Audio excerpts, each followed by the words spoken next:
Assalamualaikum warahmatullahi wabarakatuh. Selamat pagi, siang, sore, malam, Bapak dan teman-teman semuanya. Di sini kami akan melakukan presentasi mengenai diskusi kelompok kami, yaitu laporan akhir hasil analisis studi kasus Shopmart. Next slide. Sebelum itu, izinkan saya memperkenalkan anggota kelompok. Yang pertama ada Natasha Herdaningsi, yang kedua ada Zalfa Putra Nugraha, yang ketiga ada saya, Jia Mutiara Perwitasari, yang keempat ada Muhammad Yasin, dan yang terakhir ada Alcilius Alvaro Lei. Next slide. Oke, di pembahasan pertama kali ini ada studi kasus yang isinya sebuah perusahaan retail besar, sebut aja ShopSmart, memiliki lebih dari 200 toko di seluruh Indonesia. Meskipun penjualan cukup stabil, perusahaan mengalami kesulitan dalam meningkatkan loyalitas pelanggan dan memperpanjang durasi pelanggan kembali untuk berbelanja di toko atau online. Masalah bisnisnya yang pertama ada tingkat retensi pelanggan rendah. Banyak pelanggan hanya melakukan pembelian satu kali. Lalu masalah yang kedua, biaya akuisisi pelanggan baru semakin tinggi, sehingga mempertahankan pelanggan yang sudah ada sangat penting untuk menjaga keuntungan. Perusahaan tidak memiliki gambaran yang jelas tentang perilaku belanja pelanggan yang sebenarnya, baik di toko fisik maupun online. Selanjutnya akan dilanjutkan oleh partner saya. Oke, selanjutnya ada analisis kondisi saat ini. Nah, masalah utama itu ada tiga. Yang pertama, tingkat retensi pelanggan rendah. Data menunjukkan bahwa banyak pelanggan yang hanya melakukan pembelian satu kali. Ini menandakan kurangnya strategi yang efektif untuk menarik pelanggan kembali. Yang kedua, ada biaya akuisisi pelanggan tinggi. Dengan biaya pemasaran yang terus meningkat, perusahaan perlu fokus pada retensi pelanggan yang sudah ada untuk menjaga keuntungan. Yang ketiga, kurangnya pemahaman tentang perilaku pelanggan. Tanpa analisis yang mendalam, perusahaan tidak dapat memahami preferensi dan kebiasaan belanja pelanggan baik di toko fisik maupun online. Selanjutnya ada analisis SWT. Yang pertama ada strength dan kekuatan, itu memiliki beberapa poin. Yang pertama, ada jaringan toko yang luas. Yang kedua, brand recognition. Yang ketiga, kualitas produk yang tinggi. Dan yang terakhir ada tim yang berpengalaman. Selanjutnya ada weakness atau kelemahan. Memiliki beberapa poin juga. Yang pertama ada kurangnya data analitik. Yang kedua ada tingkat retensi pelanggan rendah. Yang ketiga ketergantungan pada penjualan offline.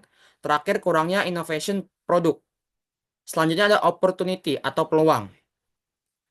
Ini juga memiliki beberapa poin. Yang pertama, teknologi untuk analisis data. Yang kedua, media sosial. Yang ketiga, pertumbuhan e-commerce. Dan yang terakhir, kemitraan strategi. Yang terakhir ada threat atau ancaman. Ini juga memiliki beberapa poin. Yang pertama, persaingannya ketat. Yang kedua, perubahan perilaku konsumen. Yang ketiga, krisis ekonomi. Dan yang terakhir ada regulasi yang ketat.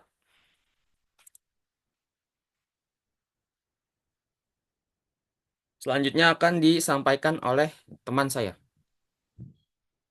Oke, setelah kita menganalisis SWOT, kita akan membahas tentang rencana tindakan berdasarkan analisis SWOT. Next.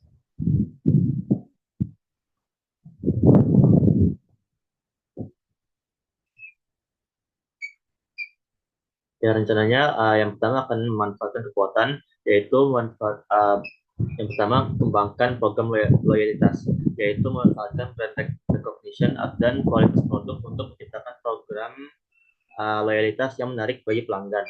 Yang kedua ada pemasaran berbasis lokasi, yaitu menggunakan jaringan toko yang luas untuk mengadakan acara lokal dan promosi yang dapat menarik pelanggan baru. Setelah itu ada kita bisa mengatasi kelemahan. Yang pertama ada implementasi sistem CRM, yaitu mengadopsi sistem manajemen hubungan pelanggan untuk mengumpulkan dan menganalisis data pelanggan secara efektif.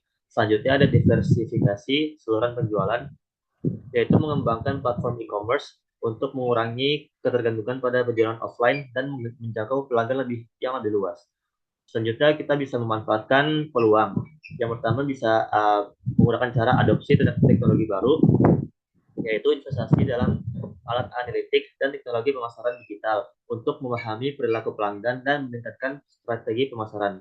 Yang kedua ada kampanye media sosial, yaitu membangun kehadiran yang kuat di media sosial untuk meningkatkan keterlibatan pelanggan dan mempromosikan produk baru. Yaitu analisis yang terakhir itu menghadapi ancaman. Yang pertama, analisis pesaing, yaitu melakukan analisis kompetitif secara berkala untuk memahami strategi pesaing dan menyesuaikan penawaran produk.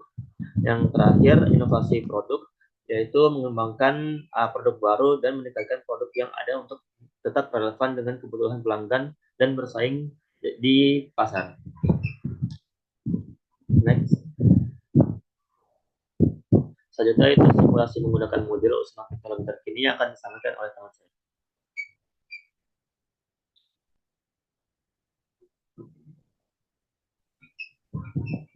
Simulasi menggunakan model usulan teknologi terkini. Yang pertama itu ada big data dan analitik prediktif, yaitu mengumpulkan dan menganalisis data perilaku pelanggan untuk meramalkan tren dan merancang promosi yang tepat sasaran. Yang kedua itu ada artificial intelligence atau AI. Eh, itu merupakan personalisasi pengalaman belanja dengan rekomendasi produk dan chatbots untuk layanan pelanggan yang lebih cepat dan akurat. Yang ketiga itu ada Internet of Things atau IoT, itu mengumpulkan data real time di toko fisik untuk meningkatkan manajemen stok dan pengalaman pelanggan melalui fitur berbasis lokasi. Yang keempat itu ada sistem loyalitas berbasis teknologi, yaitu meningkatkan retensi pelanggan dengan program loyalitas yang memberikan reward sesuai preferensi belanja pelanggan. Next. Ada blueprint final dari hasil future works. Strategi utamanya itu ada 4 poin. Yang pertama itu ada transformasi digital, yaitu mengadopsi teknologi analitik dan e-commerce untuk meningkatkan pengalaman pelanggan dan efisiensi operasional. Yang kedua itu ada membangun platform e-commerce yang responsif dan user friendly.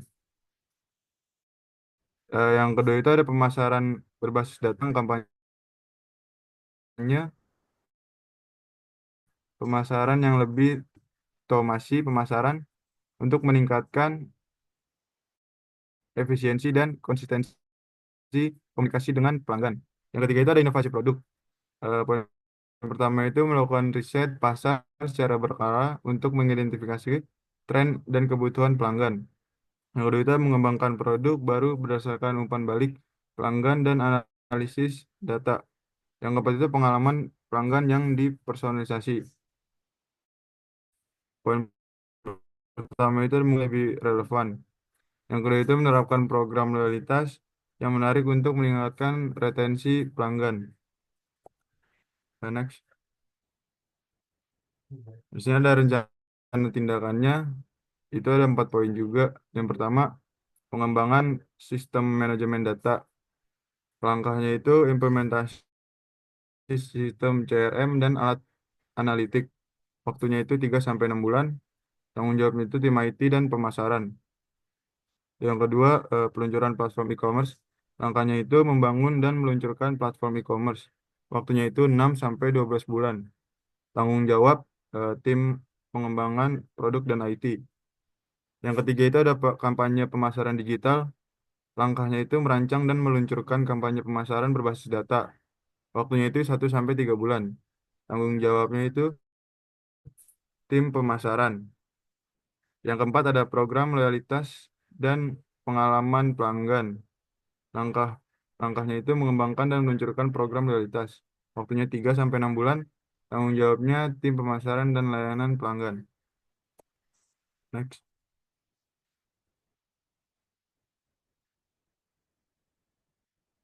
Pengukuran keberhasilan dan rencana jangka panjang. Di sini ada 3 poin. Yang pertama itu indikator kinerja utama atau KPI. Di situ ada tingkat retensi pelanggan, yaitu mengukur persentase pelanggan yang kembali setelah pembelian pertama. Berikutnya ada peningkatan penjualan online, yaitu mengukur pertumbuhan penjualan melalui platform e-commerce. Berikutnya ada tingkat keterlibatan pelanggan, mengukur interaksi pelanggan dengan kampanye pemasaran dan media sosial.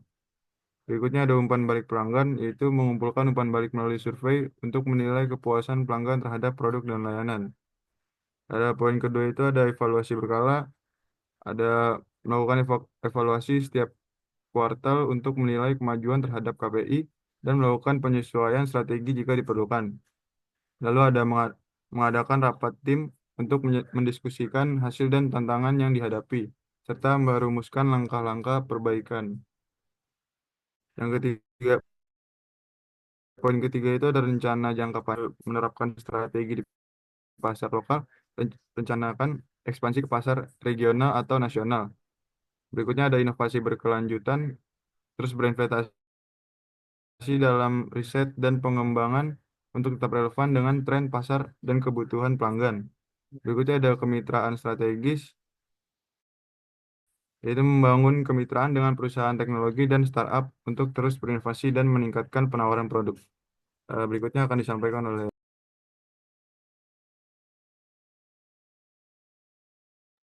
Dan selanjutnya ada budgeting usulan. Next. Rincian anggaran. 1. Pengembangan teknologi sebesar 500 juta. Sistem POS dan integrasi data 250 juta. Perdagangan perangkat keras dan perangkat lunak untuk sistem POS dan integrasi di semua toko. Biaya pengembangan dan integrasi sistem untuk mengumpulkan data dari berbagai saluran. Software, analitik, dan machine learning sebesar 150 juta. Pembelian lisensi perangkat lunak, analitik, dan machine learning. Biaya pelatihan untuk tim analitik dalam menggunakan alat baru. Sistem rekomendasi sebesar 100 juta. Pengembangan algoritma rekomendasi berbasis AI yang dapat diintegrasikan dengan sistem yang ada. 2. Pemasaran program loyalitas sebesar 200 juta. Kampanye pemasaran untuk aplikasi mobile sebesar 120 juta. Biaya iklan di media sosial, televisi, dan platform digital untuk mempromosikan aplikasi dan program loyalitas.